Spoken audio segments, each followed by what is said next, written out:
Hello DIYers, welcome back to my channel, and today I'll be showing you how to make Gullisuwa, otherwise known as milk candy. You're going to turn some milk into a bowl, add some sugar, you're going to add some hot water, and then you're going to give it a good mix until it forms a beautiful dough.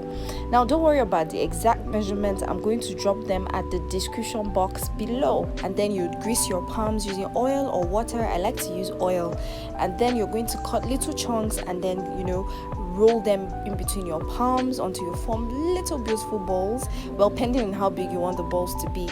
You're going to continue to do that until all of the dough is used up. I'm going to heat up some vegetable oil and then fry it at medium temperature.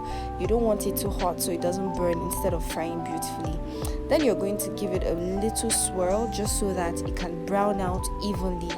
You're going to do this, carefully so that the oil doesn't spill on you or burn you in the process. So you're going to continue to do that carefully, and like I said, you mind the heat, because when it's too hot you're going to burn the candy and you don't want that. You're going to let that fry continuously until it starts to brown, preferably a golden brown color, and then you're going to remove from heat and put it in a paper towel or a sieve so that it can drain all of the oil. Then put all of those milk candies in an airtight container, and that's it, guys. See you in my next post. Bye.